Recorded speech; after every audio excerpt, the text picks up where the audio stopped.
you don't talk about it anymore. Not because it stopped hurting, but because every time you try to explain it, the ache deepens, as if saying it out loud confirms it, makes it more real, makes you more broken. You've learned that silence is a kind of survival, that words can betray you. Because when you try to form the sentences, when you try to thread your pain into something, someone else can understand it. It unravels, and you're left standing there with open wounds and trembling hands, feeling more exposed than healed. So instead, you keep it in. You turn your pain into a secret language only you can speak. You carry it like it's yours alone to bear. Like speaking it would make it someone else's burden. And you can't do that to them. You've never wanted to be anyone's burden, not even for a moment. And the truth? It would be too much. Because once you let it out, once you open your dam, there's no turning back. It doesn't come out as calm confession. It floods, messy, loud, desperate. So you choose quiet. You rehearse the same lines every day like they're part of a play you never auditioned for. Oh yeah, I'm fine. I've just been really busy. You know how it goes. Yeah, I'm just tired.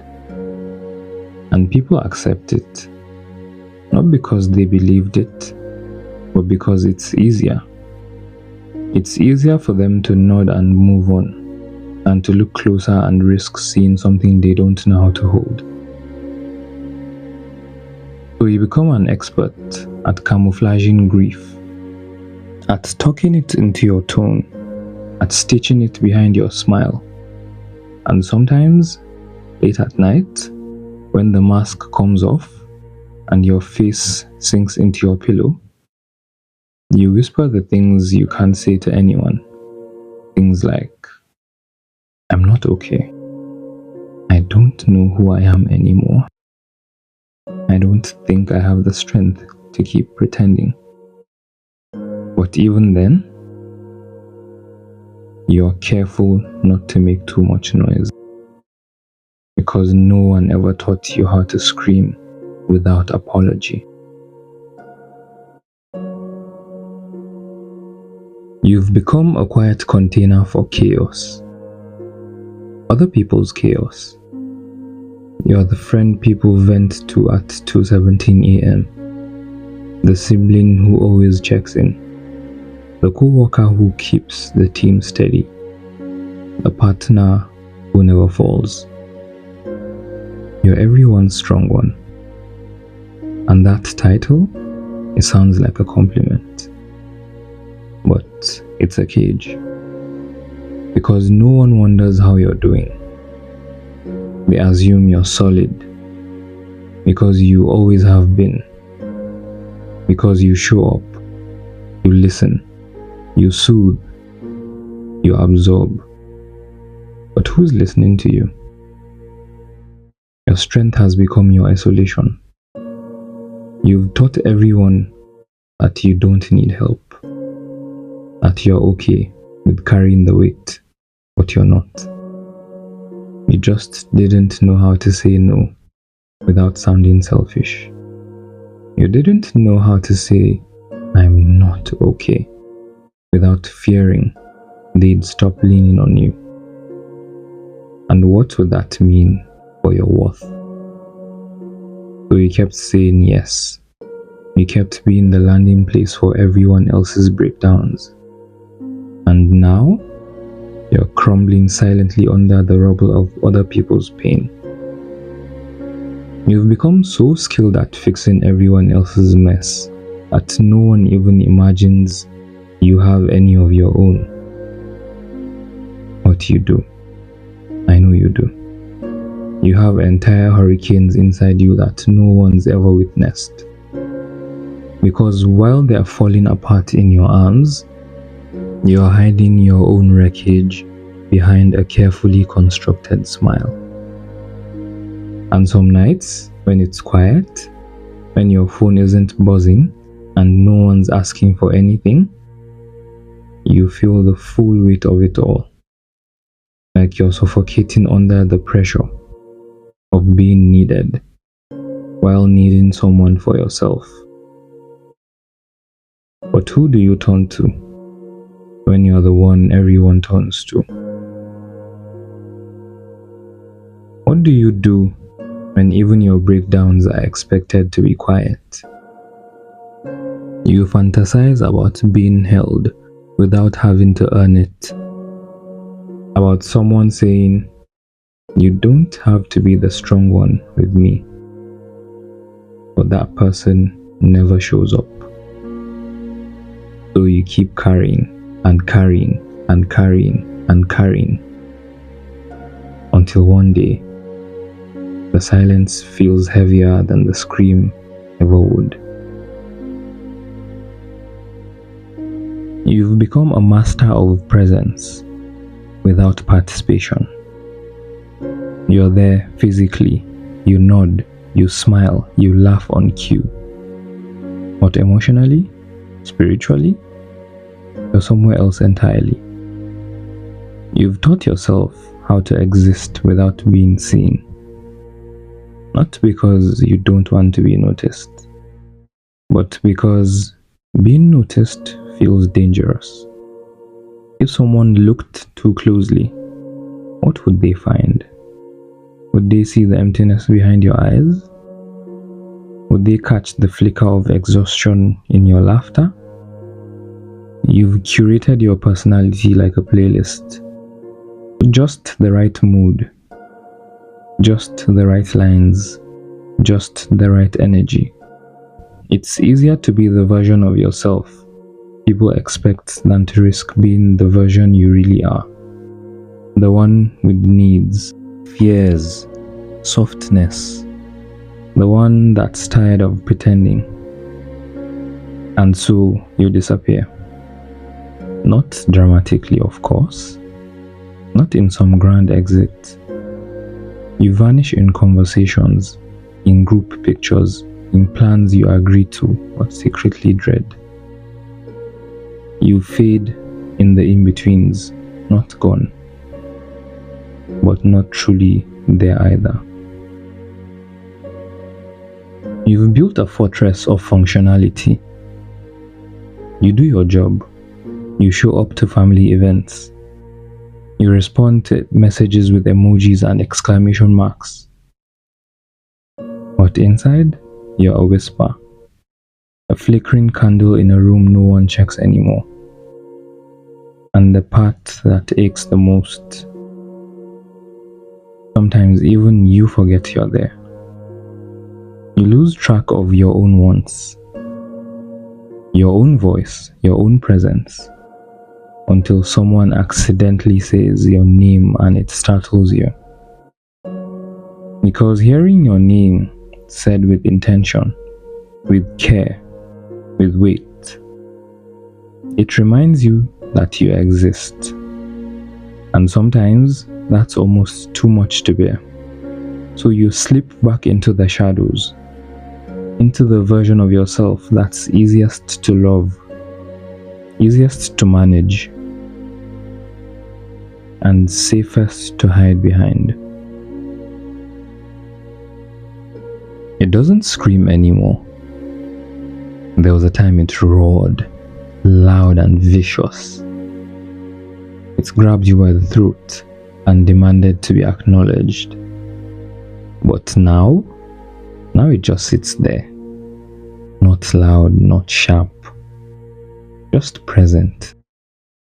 Like an old friend you never invited, but who refuses to leave.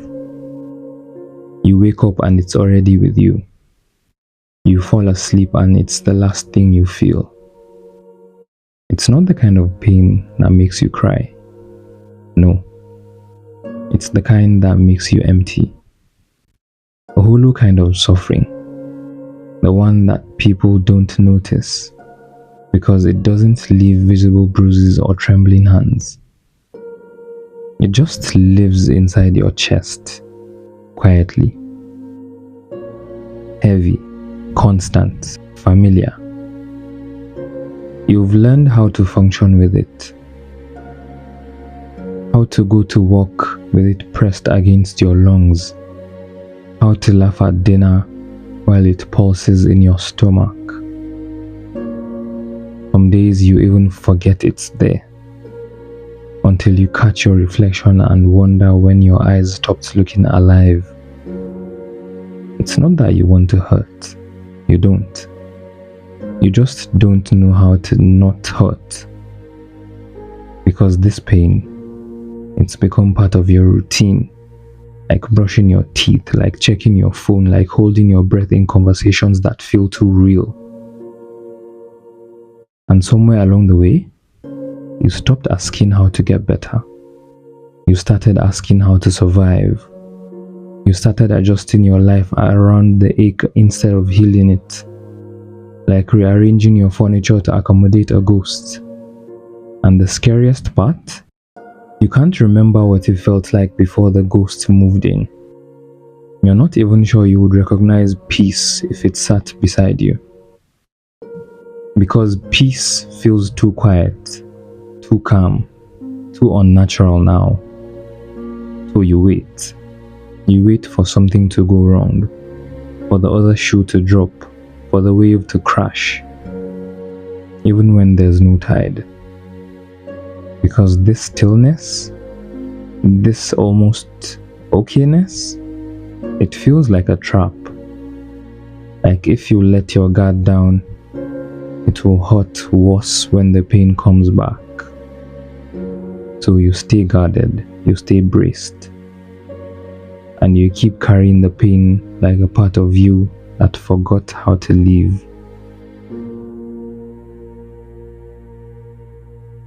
You've told so many lies with a smile that you've forgotten what honesty sounds like in your own voice. I'm good. I'm managing. I've just been tired. Those words leave your mouth so easily, they hardly feel like lies anymore. They've become armor, phrases rehearsed and repeated until they fit like second skin. You've learned how to package your pain into palatable sentences.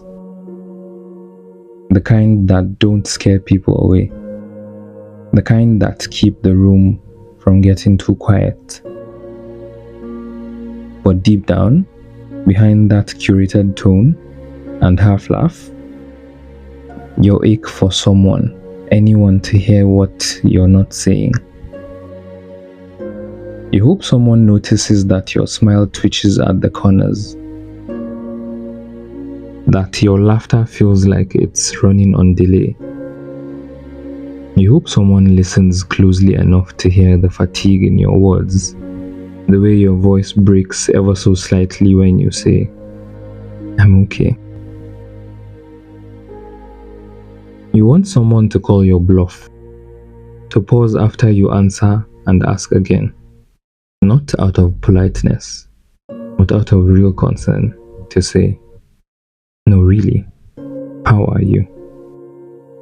And stay long enough to hear the real answer.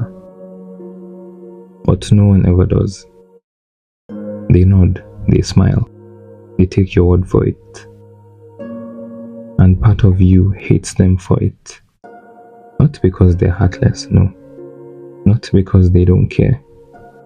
But because they believe you. Because your pain is so well disguised. It becomes invisible. You hate that you've gotten so good at hiding. That you can suffer this loudly in silence. And no one flinches. You hate that you've blurred the lines between coping and pretending so well that even you have trouble telling the difference. But the other part of you, the one that's afraid, it's relieved. Because if someone did ask the right question, if someone did look you in the eyes and say, I know you're not okay, you're not sure you'd hold it together, you're not sure you could find the words, you're not sure anything would come out but tears, so you keep lying and lying and lying, and the world keeps nodding and nodding and nodding, and the silence inside you grows louder and louder until it feels like it might split you in two. It's like this. You used to speak freely, cry without shame. You used to believe your pain was something others could hold with you, that it was worthy of comfort, of space, of understanding. But then something shifted. It wasn't just one moment. It was a collection of small sharp ones. A sigh when you started to open up, a distracted glance at your worst moment, a friend who changed the subject too fast, a parent who told you to toughen up, a silence where there should have been presence.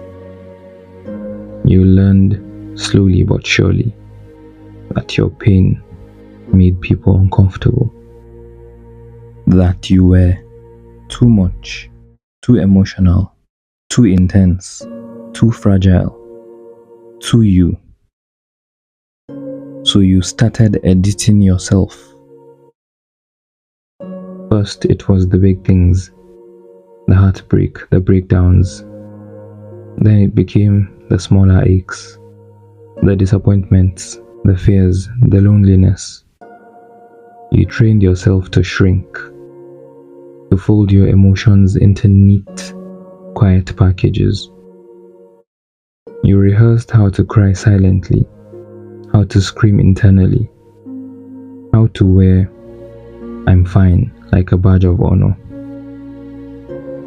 And people applauded you for it. They called you strong, independent, resilient. They marveled at how well you handled everything, never realizing that what they admired was your ability to disappear. Now, even when someone offers you a space to talk, your instinct is to decline. You smile and say, thanks, but I'm okay. Even when you're not. Because a part of you still believes that your feelings are inconvenient.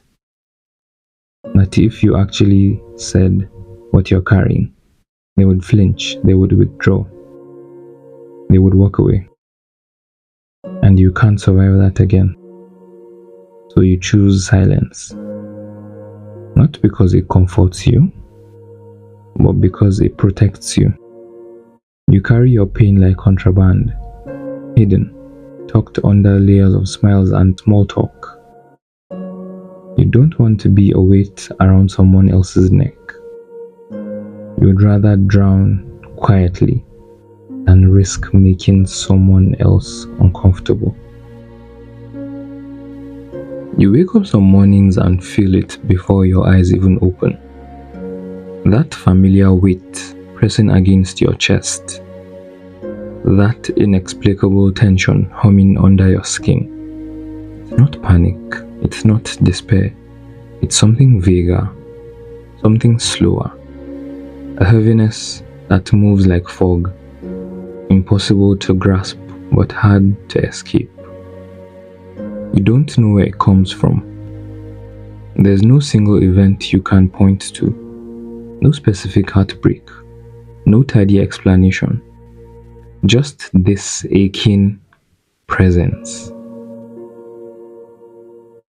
Sometimes it's manageable, a dull hum you can distract yourself from, with work or music or meaningless scrolling. Other times, it pulls you under like riptide, sudden, silent, and suffocating. And when someone asks, "What's wrong?" you wish you had an answer. You wish you could hand them a clean story with a beginning, middle, and end. Something they could wrap their heads around. Something they could help with. But all you can say is, "I don't know." And that answer, that honest, terrifying, empty answer, makes you feel even more broken. Because if you knew what hurt, you could fix it, right? But when the ache is this shapeless, this formless, it becomes your shadow, always there, just close enough to notice, just far enough to ignore. It doesn't scream, it doesn't wail, it lingers. And some days, you're not even sure if it's sadness or emptiness or something entirely different. You just know it's heavy. And no one sees it. Because it doesn't fit into words. So you stop trying to explain it. You just learn to carry it. Like rain that never falls. There was a time your tears came easy. You didn't have to explain yourself. Your body did it for you. When the pain grew too loud, it spilled out. You wept until your face hurt, until your body slumped with release. But somewhere along the line, that stopped. Maybe it was the number of times you were told to get it together. Maybe it was how you were feeling alone after finally breaking down. Maybe it was how crying made you feel weak, exposed, dramatic. Now when the pain comes, it sits in your throat, tight, pressing. It rises behind your eyes, but it never falls. You blink it back, breathe around it, swallow it down like it's a pill you've grown used to taking. You lie in bed, staring at the ceiling, willing yourself to cry. Not because you want to fall apart, but because you just want something to move. You just want to feel something. But nothing happens. You feel stuck, full, swollen with feelings that have no outlet. And when finally the tears do come, they're strange. Like an old language you barely remember how to speak. You sob so hard it scares you. Not just because it hurts, but because of how long it's been. Because of how deep it runs. Because of how it confirms what you've feared for so long.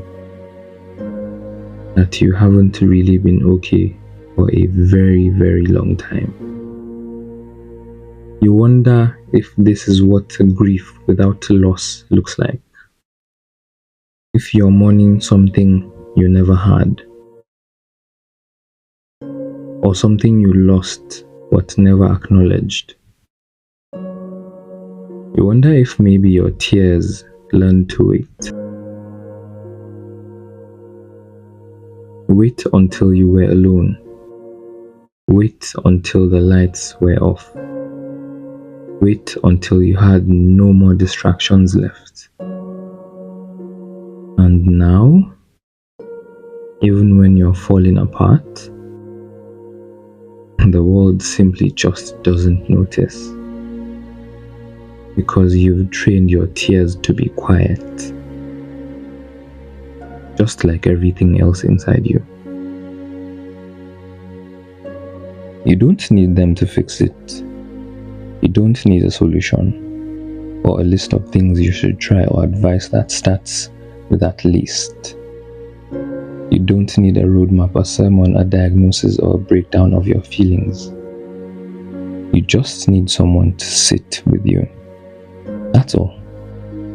Not talk you out of it, not cheer you up, not suggest yoga or journaling or gratitude or prayer. You've done all that. You've tried. And some days it helps. But most days, you don't need help. You need presence. You need someone to walk into your silence and stay. Not to fill it. Not to break it. Just to witness it. To hold space for your heart without flinching. To see the ache in your eyes and not look away. To hear the tremble in your voice and not rush to smooth it over. You want someone to sit beside you, knees tucked in, heart open, and say nothing. Just be there. To remind you in their stillness that your pain is real, that your feelings are not too much, that your sadness doesn't make you unlovable, that your silence doesn't make you invisible. You don't want noise. You want understanding. You want that rare kind of love that doesn't need to fix you to stay near you. The kind that knows how to exist inside discomfort without making it about them. Because there's something holy, healing, about being seen in your darkness and not being asked to come into the light. Just being allowed to be. There's a kind of salvation in that. And though you might never say it, that's what you pray for on your loneliest nights. Not rescue, not repair, just company. The kind that feels like warmth without heat, like a hug without arms, like someone saying, "I'm here," without needing anything from you in return. You've been silent for so long that the words feel foreign now. You sit across from people who ask how you are, genuinely, maybe even lovingly. And you open your mouth, but nothing meaningful comes out. You say, "I'm fine," because it's easier, because trying to explain would take more strength than you have left. And even if you tried, where would you begin? Do you start with the small moments? The ones that felt like paper cuts to your spirit? Do you mention the dreams that slowly died? The fears you never said aloud?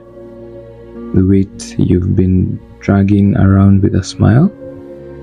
Do you talk about the way your heart feels like a locked room? How would you even name the ache when it's become everything? When it's stitched into your bones, soaked into your breath?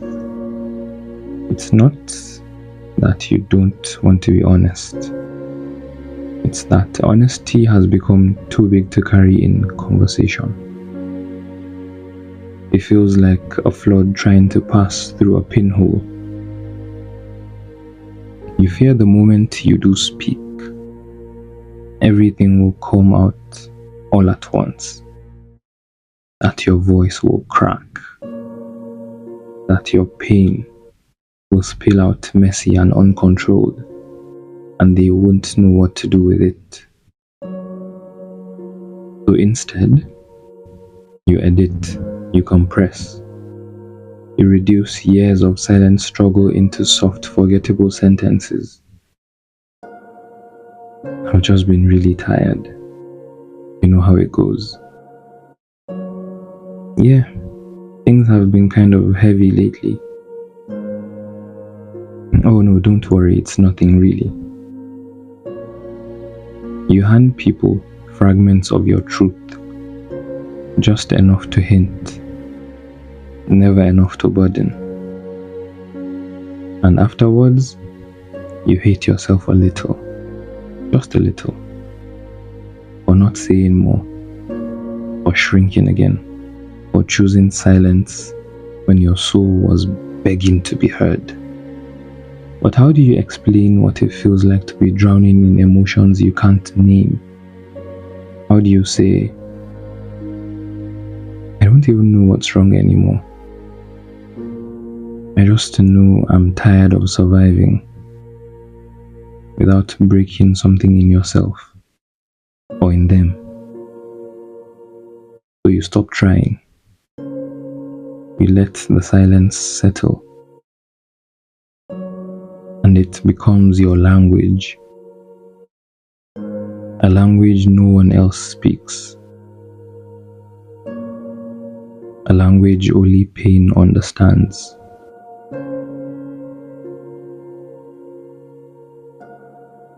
That's the part no one sees. Not the pain, not the silence, not the ache that clings to you in quiet hours, but this, the fight. Because even with all this heartbreak, even with all this invisible suffering, you're still here, still waking up, still moving, still trying in your own quiet, battered way. Maybe not joyfully, maybe not confidently, but still. And that matters more than you know. Because this kind of survival isn't loud. It's not pretty. It's not inspirational. It's not the kind they put in movies. It's brushing your teeth when your chest feels like a stone. It's replying to messages when you'd rather disappear. It's getting out of bed when everything in you screams to stay hidden. It's choosing not to numb yourself entirely, even though the darkness whispers you would be better off if it did. You haven't given up. You've wanted to. You almost did. You've drafted the goodbye texts. You've imagined slipping into nothingness. You've wondered if your absence would be quieter than your presence. But something in you, some tiny stubborn flicker, kept going. Maybe it was love. Maybe it was fear. Maybe it was the memory of someone's smile, or the sound of your own name whispered by a voice that made you feel real once. Maybe it was just habit. But whatever it was, it kept you breathing. And I need you to hear this. This is not weakness. This is not failure. This is courage. The kind this world rarely acknowledges. The kind of strength it doesn't celebrate. The strength to carry pain that no one sees and still wake up the next day. If no one's told you lately, I'm proud of you. So proud of you. Not for achieving, not for pretending, but for enduring. For surviving the scream you never voiced. For staying, even when every part of you wanted to go. You may feel invisible, But what you're doing, this raw, aching persistence, is nothing short of extraordinary. You are here, and that matters. Even if you don't know what tomorrow holds, even if you still carry that silence, you're here. And I know that is enough.